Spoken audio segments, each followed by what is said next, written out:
Yeah, they definitely do, but I mean, Cloud9 does need engage in their comp. They don't have any sort of hard engage unless they're going to commit more to split push, which I don't really want to see from them. No. Because it really hasn't been working out. So they do need a go button. They do have good scaling. Tristana would be interesting if it's paired alongside something, you know, that does have hard engage. You can even threaten the all-in these lanes. I'm just kind of curious to see what he would actually go towards, because we are kind of stepping outside of Sven's comfort a little bit. I mean, we take a look at this Leona. This would be the first support Leona all year long for Sven. I believe professionally speaking as well. It is paired with the Tristana. It is what you were looking for, but Sven needs to deliver. He absolutely does, and this is why I was a little bit unsure. You know, it is definitely a meta pick, but it's not really been a Sven pick so far this year. But this guy is an absolute workhorse in solo queue, in Champions queue. He's always grinding away, so I definitely have the faith that he can have under his belt. But this feels like Kai'Sa Prio, you slap down that Alistar, so much pressure now on Berserker to actually buffer the rocket jumps properly to be able to actually get out of those, because the hard engage here is incredible from T1.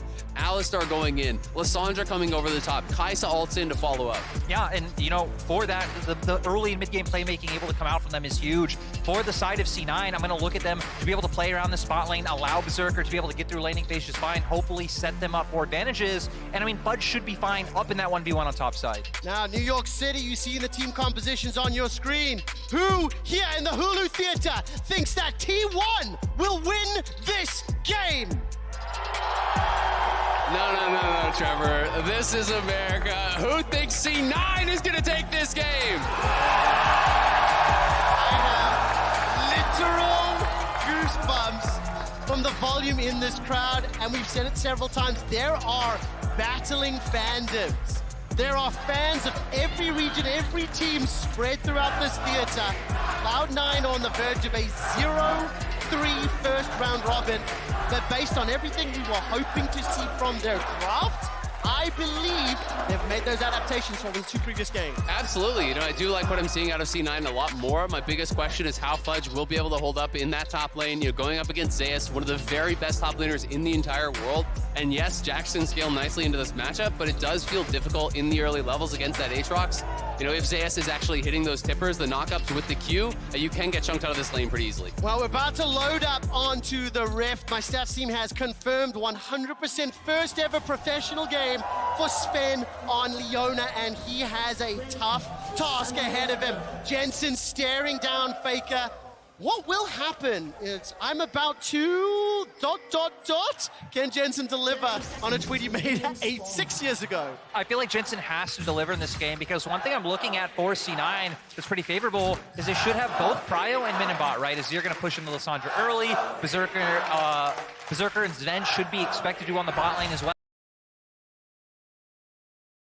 So maybe you can set up for Blabber to play heavily around these lanes early on and start setting T1's comp behind where they can't really use the fact that you want to have Faker moving and roaming around the map. I love the cowbell. We're 3 or 4 blocks away from Rockefeller Plaza, calling out one of the best SL sketches of all time. And then Kerry and Sven, 2 players I will be keeping my eyes on throughout the course of this laning phase. Absolutely, and you know, when you call back to the can't wait to count Faker tweet, you know, it did not go well for No, Jensen it after did that. not. If I recall correctly, he was getting zoned in between the 2 towers by Faker after that one, so definitely looking for a better performance in this game. Blabber looking like he wants to invade and start enemy Raptors. It is a great strat on the Poppy. You know, you clear through those Raptors very, very fast. I'm curious to see, though, will he commit to more of a split map situation, or is he just going to try to go Raptors to Raptors and try to defend his own bot side? Because those paths can be quite strong. Yeah, I definitely feel like Blabber should head down and actually play with his bot side. Yep, he's going to be able to do it. He's going to set up Jensen quite well, but can they actually defend it? That's kind of the question, right? Because Owner's already there. Yeah, it looks like Owner should be able to get this one. Blabber's going to be a little bit late to fight into the chickens, going to be smited away, and Ona, small advantage already. Look at the mini-map. Sven has already stepped up towards that tri-bush, but that's going to push this Poppy a little bit down. And when I think back to the draft, I think back to some of the tools available to T1, if you can keep Blabber down, that Champions kit becomes significantly less powerful, assuming the rest of T1 will be able to deliver. Yeah, absolutely. I mean, you know, if you get too far behind, you know, you're going to be very squishy, but Poppy does always have that playmaking, and that's something that Blabber is always looking to go for. This is a guy that C9 has developed a lot of faith in over the years, and You know, it's really fun listening to them talk about Blabber because they talk about how when Blabber makes a call, if you don't listen, Blabber's going to end. But if Blabber makes the call and you do listen and everyone goes with him, that he's almost always right with these calls. They've developed so much faith in his instinct for the game, and he's such a student of the game. It's basically, you know, all he thinks about, all he does, and he's one of those big stars for Cloud9. And also, I just overall like what he's doing so far in the early game here with how he pathed from Raptors to Raptors, now matching Owner's pathing. But Owner might be able to find this one. Oh, Fudge stepping forward and waiting to see what cooldown's available. Flash is still up, looking at the mini-map.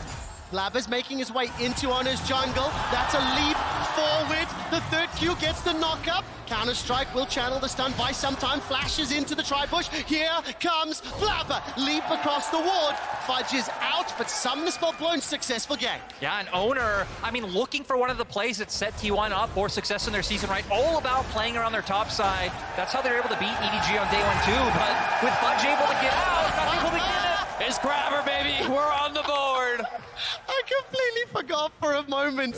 Trevor just looks so confused. Like, why are they cheering? Did I miss something? I was listening to it, and then I looked at the name, and I'm like, sorry, sorry, Crabber, I did forget. Now he's pushing in the wave with the help of Fudge. That will be caught by Zeus, and instant back away from Cloud9. But absolutely needed to do that because the wave was actually in a pretty bad spot, and even though they do force the flash, you know, Fudge was not going to be able to actually walk back in the lane and fix that himself. Blabber needed to get up there, reset the wave, allow Fudge to go back to base here and try to reset. Of course, he will have to be playing pretty safe, and I think that's one of the reasons that he does pick up a pink ward here. I think we're actually going to see him just sit on the pink ward and have that available for the leap strike on the retreat, because you are going to be pretty dependent upon that now that you are down your flash. But Faker moving down towards the bot. They should know he's coming. Ooh, Faker level 5. Tomb not available to him, but no further follow-up either. No stun from that Alistair, so Sven as well as Berserker able to back away. Just quick scan, CS is pretty even across the board. And with the exception of that flash being blown top lane, we haven't seen anyone picking up that first advantage just yet. Yeah, still though, overall nice use of the window by Faker. Recall TP'd back to lane and it gave him that potential angle to move down towards bot side. But Owner just wants to keep invading these Raptor camp because he does have the timer, knowing when Blabber did walk up to start those and finish them himself. Blabber has no smite, so it should be Owner's as long as he's willing to actually commit that smite to it here. And I don't think we're going to see any sort of a fight over it because Faker did have the move. He just cheated into that side lane brush very nicely. And that's going to keep Blabber away from actually committing to any sort of a scrap over it. So T1, you know, doing a good job here, but we are treated to a pretty even early game thus far. Yeah, no real significant advantages. A couple hundred gold here or there. All of the lanes thus far playing fairly reserved, I think, as you would expect based on the drafts. Yeah, absolutely. You know, and I think for the C9 side, for once, it's not concerning, right? You know, when you look at the drafts in the previous 2 games, you were really feeling C9 had to snowball the game, had to get out to a big early lead. This time around, Tristana, Jax, Azir, you're chilling. As long as you're farming evenly, you're going to be pretty happy about your state in the game. But I am interested to see how Berserker handles a lot of these fights because he didn't take cleanse, and there is a lot of CC on the other team, so he feels like an easy target. Yeah, and I also feel like T1 have done a good job of setting this up to put C9 in an uncomfortable position. We saw the lack of vision they have now, and with Faker hitting level 6, this is where T1's wanting to find windows to start making these plays on the bot side. Oh, Alcove Gamer, Alcove Gamer, Alcove Gamer! The 2-man knockup! First blood secured by Carrier, and frankly, I don't even know if bonus damage was needed. Honestly, just great patience coming out from Owner to make sure that the play worked. I mean, not even having time to use summoners there from Sven, just instantly deleted down, and now T1's bot lane in a great position. And if I can say, it's Sven's performance I'm the most interested in terms of the scaling, the team fights, the philosophy that helped Cloud9 pick up so many of their wins. It wasn't necessarily this look for him that was stepping up. Blabber once again, this time shadowed by Carrier. Oh, Carrier just now spotted them, but they saw Carrier as well. So now Blabber's in an awkward spot. Here comes Faker. He does have ulti. That's a very good passage over. The Claw of Doom comes out from Faker. Does he commit the flash? Holding on to it. Blabber gets knocked up into the air at least once and manages to waddle his way to safety. Flash blown. It's just such a good read from Carrier. He knows we made a play bot. There's going to be an answer on the top side. Blabber was looking for the invade, and Zeus was in a spot where he would be vulnerable. But because Carrier is there, Faker has pushed mid. He makes the roam. throw him up. They cover Zeus, and they get that flash off the C9 jungler. I also do believe that we saw Sven actually start walking towards spot lane before he reacted by going up. Oh, that was bold. That was confident from Berserker. Well, he knew that carry wasn't going to be there. Yep. He just didn't expect that Owner would be coming in for a lane gank, right? And he would win that 1v1 pretty heavily, but it's a great read. Again, T1 are foreseeing what C9 want to look towards. First, they expect the gank towards topside. Carry answers that. Then Owner says, all right, you're going to attack bot now, so he's there answering as well. Fight, fight, fight! Infernal Chains pulls Fudge backwards. Zeus wants to eat him alive. Keep your eyes on this minimap. Carrier on the Alistair has picked up those boots of mobility. Part of the reason I think we're going to see him moving around the map and supporting the other lanes. Yeah, but we see C9 now with Owner having just made that play towards bot side, knowing that he must have camps up, now getting full control over bot side. We do have Dragon up. We haven't seen too many teams opt into early Dragon still here at the World Championship, but if C9 can start stacking these up and again, give themselves a bit of insurance later on, that would be huge for them. It would, but I think with Poppy, it's just such a long take on the Dragon that unless they get massive bot lane or mid lane prio, I don't think they're going to be willing to actually start that up. Owner will be spotted out, and you can see that C9 is cheating up towards mid lane, trying to be there in case there is sort of a play that Sven has to answer. But for now, I think C9 really are happy to just keep farming this out. The longer this game goes, while it is at relative parity, the better they are going to be feeling. But Jensen in trouble now. Is indeed. Emperor's Divide by so much time. But just that Glacial Path as well as the W committed, and that will allow Jensen to escape. But crucially, the ultimate is not available. Cloud9 find themselves 1,500 gold down in the space of 2 or 3 minutes, and a significant amount of that is sitting in that top lane. A large CS advantage, as well as obviously first blood, but the man on your screen, Carrier, help picked up. Sven lands the Zenith Blade, flashes out to safety. Owner and Blabber stepping forward. The verdict is held for now. Poppy Copter backs out, and the fight fizzles. I mean, Zeus is just doing such a good job up in that top lane, and T1, has been up there to help him, right? They get up there, they force out the flash with Owner, the wave's in a bad spot, that creates an advantage for Zeus. Then, when Zeus could be actually preyed on by this gank from Blabber, Carry is there as well. They know that this guy is going to make it work if they give him the help, if they give him the coverage that he needs to really abuse the 1v1, and so far, he's doing just that. Yeah, and again, all of this in my mind coming from Owner. Now Faker going to make the move, but even this comes from the fact that he went towards that mid lane, helped give him the chance to reset earlier on. It pretty much means that T1's laners will always have the first chance to move, and that they're going to continuously find these. With Rift Herald up right now, we see both teams sending all 5 members towards that top side. That was a little scary to watch from Zeus. Just a simple pattern, trading into Fudge, clearing out that wave. We are 10 minutes in. Rift Herald is now being started off by T1. Look at the wave states. Jensen forced to catch in that middle lane. Fudge around 60-70%. And the call is a little uncertain. Back away, step forward, back away. They're not sure what they're doing. I feel like C9 should not have even moved. Leave Berserker bot lane. Tristan is one of the best tower pushers. You Pretty much the best. You could have taken 2 plates bot for free. They make the move up here. They're not really sure if they want to commit. I just didn't feel like they had the setup to actually be able to do it. And as a result, they really get nothing here. Jensen will be pushed back, so it's an easy Herald. They can drop this mid potentially to try to, push out that Azir and take away that bastion of safety, but C9 committing resources to move and they get nothing for it. Especially now when we were just hitting on that with T1 and how Owners played, it's pretty much always set them up to be first on the play. Had C9 cross-map, that actually could have disrupted that timing, so now they could have continued to look for it as Fudge. Look for the all-in. I mean, right now, that's a level advantage over Fudge. 2 levels over Blabber, and that's 3, 4 times I've seen Blabber show his face top, and it feels like he's saving Fudge's life, just showing a presence to dissuade a dive. Yeah, and I mean, we saw C9 trying to look for the lane gank, but even regarding that, yes, he won. Here comes Faker. Here comes Faker. Look at that south quadrant. It is being shadowed, or he is being shadowed by Jensen. And Faker will turn his attention back to that mid lane. Blabber slowly making his way towards this bottom lane. And the 3-man stack of T1, they didn't fancy the fight. The wave was cleared out. But just look at how much information T1 has, right? You have full control wards on top side. You just said all of T1's members leaning down to bot side jungle, and it pretty much means C9 have no entry points into these lanes. Yeah, absolutely. And they still don't see Faker. He's actually recalling into side brush, but they don't know where he is. So Blabber is here trying to hover. It will just be the charge for the plates. Won't actually be able to knock that down, but T1 really starting to open up a very solid gold lead now, 2,000 ahead. And they just have had such a good read on everything that C9 would be looking for. They preempted the plays. whether it's Owner, whether it's Carrier, whether it's Faker moving from the lanes, anytime C9 would want to look for something, T1 is already there with the answer. Now the question for me is, can C9 stem the bleeding and slow things down? This composition that they put together scales beautifully. There are a number of tools that they can use. The thing is, Cloud9 have not been able to answer Owner at all. He has gone where he pleases, done what he pleases, and taken every single person's flash pretty much across the board. Yeah, absolutely. I mean, I think the one thing going really well right now for C9 is Jensen, has incredible farm, up at 136 CS, 12 and a half, or a little bit past that into the game. So he's doing very well, has the early mythic completion, just buying him time, buying him that space. If he can really have a great team fight, they are going to have an opportunity, but Fudge is struggling in that top lane, and that's by far the biggest concern here.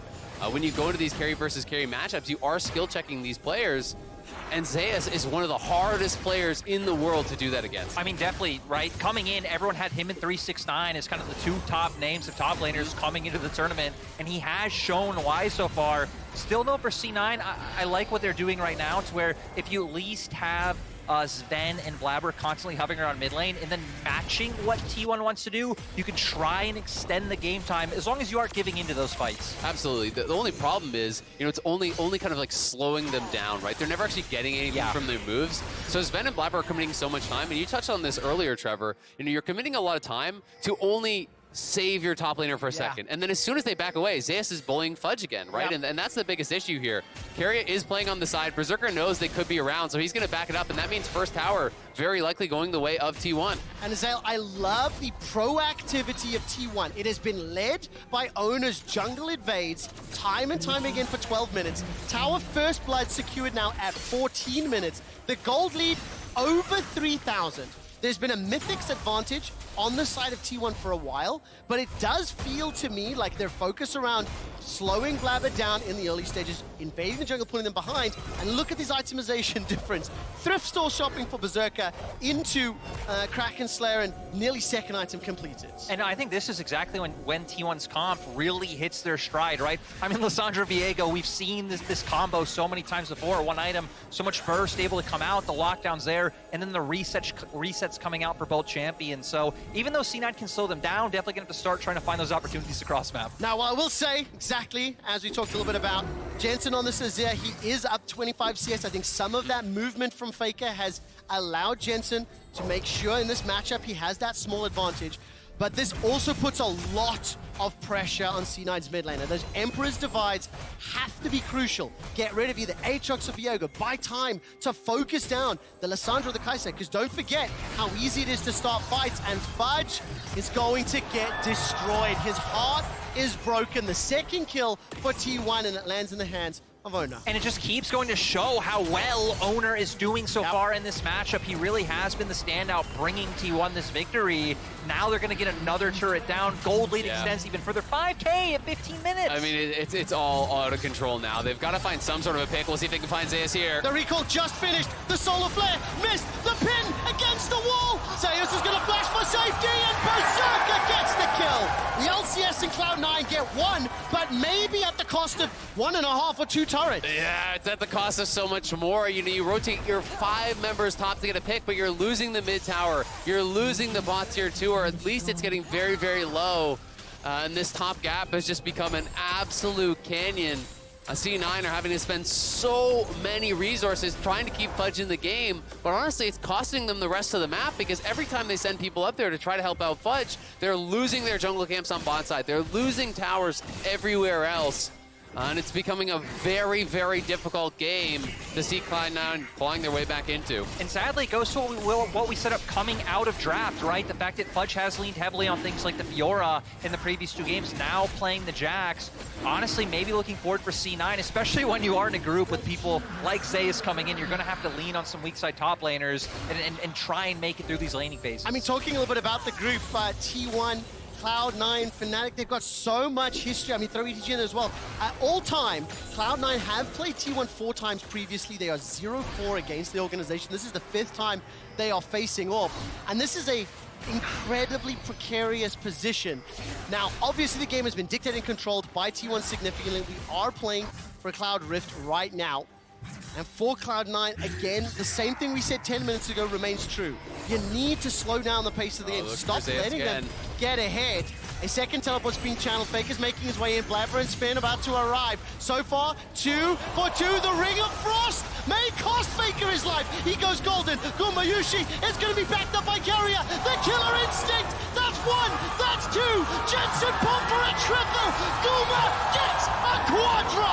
And we see Guma popping off. Faker able to buy so much time. They were able to pick up the Rift Herald as well. They're barreling down the bot lane. Zeus is also pushing in topside. They have everything. Costa curses do not exist. T1 just obliterated that fight. And that's about all she wrote, it feels like, for this one. T1 erased Cloud9 off the map. C9 really pushing, trying to find a play in the side lane. They can feel this game slipping away from them. But T1 was more than ready for the play. They have the extra man, and they punish Cloud9 tremendously. Is that sort of an unforced error? Chasing us a little, feeling so much pressure, feeling so far behind, that Cloud9 threw everything out and unfortunately got countered. I mean, it's definitely tough, right? You know, and it is an unforced error in the way that it's not as though T1 boxed them into this, but you can say T1 have put so much pressure on the map and have been really grinding them down, and that is what created that feeling of desperation. T1 has answered every play. T1 is playing the map better. T1 is playing the lanes better. And that is what really felt like it boxed Cloud9 into this situation where they feel like they've got to be desperate. They really do. Of course, Faker teleporting in for a brief moment. I thought he was in trouble. Zeus about to solo Jensen. Emperor's Divide buys some time, enough for Owner to arrive. No flash available. Sand Soldiers doing work, and Zeus does not give a damn.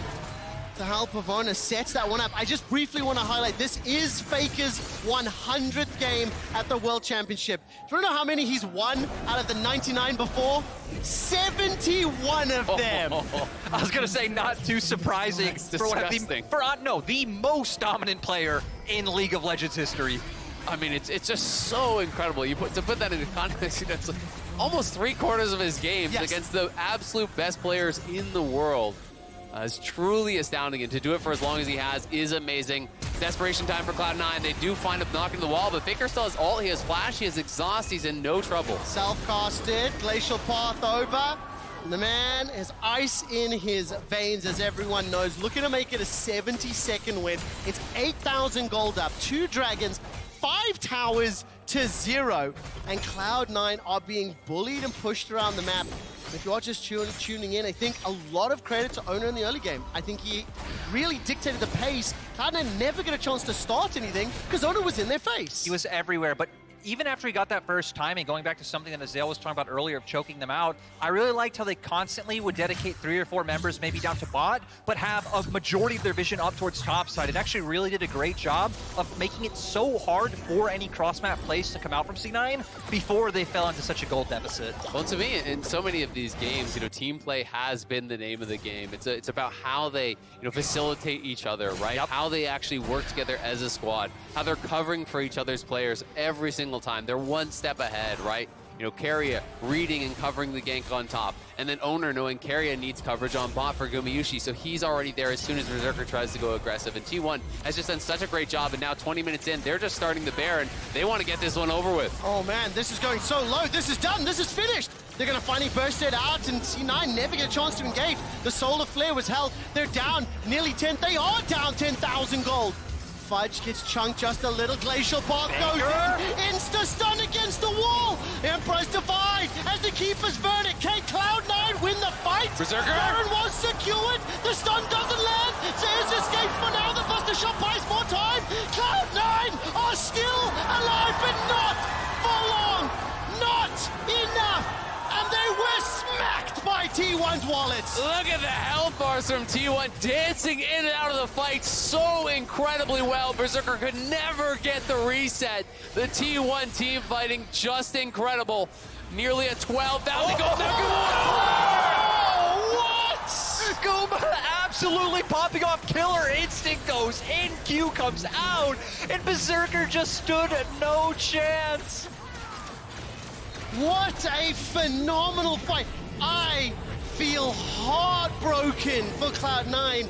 They pushed and held the line, and every skill shot hit, but they are so far behind in the stats game, it ultimately didn't matter. Yeah, they just don't have enough gold to really hammer it through. You know, I do think the fight has played out pretty well here. Berserker was free firing for most of it, but he's just so far behind that he can't actually finish anyone off. Zeus getting so much health healing there, not quite burst down. Jensen on the side getting taken out by Gumayushi, and Berserker, you know, he gets Owner very low, but then he gets a reset. Faker is living with no health. Carry is living with no health. They just can't quite finish off the T1 players to turn it around, and we're back to live, and we're back to watching C9 die again. Now C9, I mean, just now really feels like nails kind of going into the coffin. Gold lead just too big. They're already buried. Yeah, the coffin's sealed up. Already there. Cloud9, I can tell you one thing. T1 took EDG down in 22 minutes and 50 seconds. So you've lasted longer than EDG, but not by much. T1 is pushing into the base as the Glacial Path is followed up. The Tomb is available, waiting for a target. T1 have got an inhibitor in the top lane, a turret in the middle lane, a turret in the bottom lane. A second inhibitor is falling, and this team looks unstoppable right now. T1 just winning everywhere across the map. The team play has been immaculate. They have all the super minions now baroned up, and C9 not going to be able to prevent this push. No, they're not. The Poppycopter's charging and held. A few more seconds are needed. A stun against the wall for Carrier, and he taxis via Fudge to the Nexus turret. Faker still has that ultimate available to him. Baron, empowered super minions pouring into the base. All three inhibitors secure. The Solar Flare sidestepped by Guma. And T1 waltz out of the base, take 3 inhibs, 4 turrets, and explain nothing as they escape. Well, C9 are down 15,000 gold, but bright side, there's going to be a lot of super minions to farm up, you know? Maybe potentially going to see Berserker actually get to buy an Infinity Edge this game, maybe. Yeah, I think T1 just about have this one wrapped up. C9 again trying to look for picks. It's all they really can do. We'll see if they can get Owner down. Let's find out. Not just yet. The watch is stopped. The timer is started, and Berserker still can't do it. He can't get Owner. Uma's turning his attention now towards Sven with the backup of Faker, and Owner's going to continue to chase forward. Sven will get melted. Berserker's going to hop over the wall and get chased down by the killer instinct of Gumayushi, and now he went to Penta! He's going for it. The pentakill. Guma's chasing. He's hunting. Where's the missiles? That's a leap forward. Vision is spotted. Blast cone over the wall. Carrier, you monster! Carrier able to stop Fudge. They're still going for it. Guma. Look at the super move of the Nexus. Fudge is going to escape for now. The Winions take down Cloud9. T1 able to show such an immaculate bounce back after losing to Fnatic yesterday. Again, the team play was on point. Owner especially completely dominating the map in the early game. 72 and 28. That is the win-loss record of Faker at the World Championship.